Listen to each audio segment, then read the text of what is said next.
সড়কে শৃঙ্খলা ফেরাতে শিক্ষার্থীদের নতুন চিন্তা গুরুত্বপূর্ণ ভূমিকা রাখবে মনে করেন ঢাকা উত্তর মেয়র আতিকুল ইসলাম। এজন্য পুলিশ ও বিআরটি এর সঙ্গে শিক্ষার্থীদের একটি দল থাকতে পারে বলেও মনে করেন তিনি।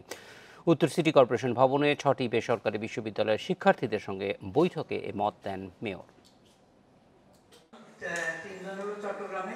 সড়কে শৃঙ্খলা ফিরিয়ে আনার কৌশল খুঁজতে 6 বেসরকারি বিশ্ববিদ্যালয়ের ছাত্রদের সাথে বৈঠক করেন উত্তর মহানগর সিটি কর্পোরেশনের মেয়র। সেখানে উপস্থিত ছিলেন পুলিশ, বিআরটিএ, বিআরটিসি, বুয়েট ও বাস মালিকদের প্রতিনিধিরা। সড়কে বিভিন্ন অব্যবস্থাপনা ও তার সম্ভাব্য সমাধান তুলে ধরেন শিক্ষার্থীরা। যানবাহনের যদি ড্যাশ ক্যামগুলো থাকে তাহলে হচ্ছে যে কার দোষ সেগুলো কিন্তু আমরা খুব সহজেই আইডেন্টিফাই করতে পারি। মন চাইলো আমি রং চেঞ্জ করে আরেকটা রুটে চলে গেলাম, মন চাইলো না রুটটা চেঞ্জ করে আবার আরেকটা রুটে চলে আসলাম। চুক্তিভিত্তিক বাস বাদ দিয়ে সেটাকে দৈনিক এবং মাসিক ভিত্তিতে করা হোক। অনেক অব্যবস্থাপনার কথা স্বীকার করে তা সমাধানের আশ্বাস দেন সরকারের বিভিন্ন সংস্থার প্রতিনিধিরা। আমরা এই জেনারেশন হাতে দেশটাকে সুন্দরভাবে তুলে দিতে চাই, এই ব্যাপারে আমাদের কোনো সন্দেহ নেই।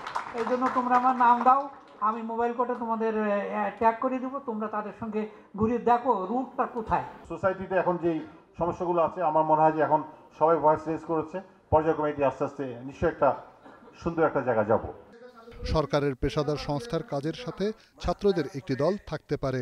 সম্মিলিত উদ্যোগে সড়কে শৃঙ্খলা ফেরানো সম্ভব বলে মনে করে মেয়র।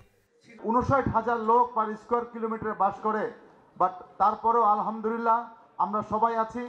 আমাদেরকে এখন আস্তে আস্তে করে আমাদের জঞ্জালগুলোকে ক্লিয়ার করতে হবে, আমাদের নিরাপদ শহর করতে হবে।